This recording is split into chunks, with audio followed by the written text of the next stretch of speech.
తెలంగాణ రాష్ట్రం దేశానికే మార్గదర్శకంగా ఉండే విధంగా కులగణన సర్వే చేశామని 1931 ఆంగ్లేయుల కాలంలో జరిగిన కులాల సర్వే తర్వాత తిరిగి తెలంగాణ రాష్ట్ర ప్రభుత్వం చేసిందన్నారు మంత్రి పొన్నం ప్రభాకర్.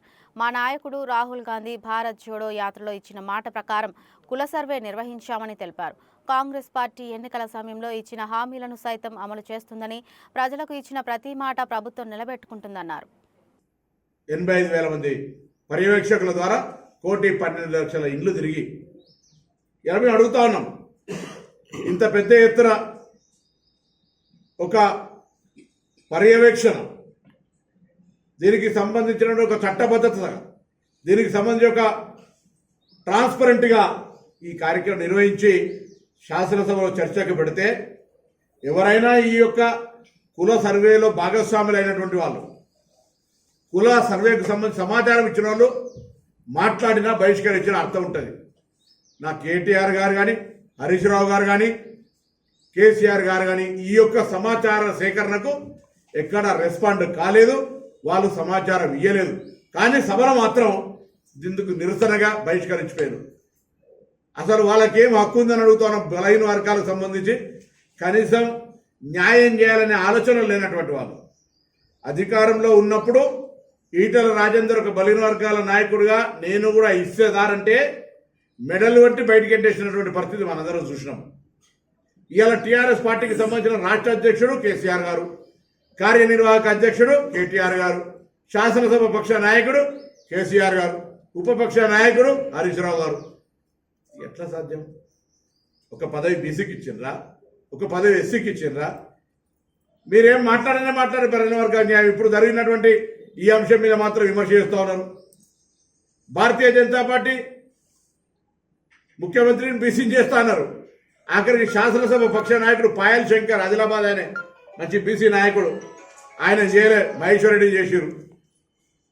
వాళ్ళ పార్టీ అంతర్గతం కావచ్చు, కానీ ఆ పార్టీకి బలహీన వర్గాల గురించి మాట్లాడే హక్కు లేదు. ఎందుకంటే కేంద్రంలో నరేంద్ర మోడీ గారి నాయకత్వంలో మేము కులగణన చేయమని సుప్రీంకోర్టులో అఫిడవిట్ ఇచ్చిన వాళ్ళు వీళ్ళంతా.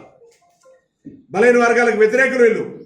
సాక్షాత్తు నిన్న పార్లమెంట్లో ప్రధానమంత్రి నరేంద్ర మోడీ అంటున్నాడు, విభజనకు కారణం తీసే అంశాలను మాట్లాడుతున్నాడు. మేము కులాలు ఎన్నో, అందరికీ తెలుసు ఏ కులాలు ఎన్నో రాష్ట్రాల గ్రామాల్లో కులాల గురించి సర్వే చేసి ఎవరెత్తున్నారో చెప్తే మేము విభజనకు ఇది ఒక మంచి సంప్రదాయం కాదంటాడు. అసలు దేశంలో మతం పేరు మీద ఒక అనేకమైనటువంటి విధ్వంసాలు సృష్టించి ఓట్ల రాజకీయం కొరకు వాడుకుంటుంది మీరు. గ్రామ గ్రామాల రామాలయం ఉంటుంది. మీరు ఒక రామాలయం నిర్మించి దాన్ని రామాలయం నిర్మిస్తే తప్పలేదు. దానికి సంబంధించి అందరు దేశవ్యాప్తంగా అందరు చందాలు ఇచ్చారు.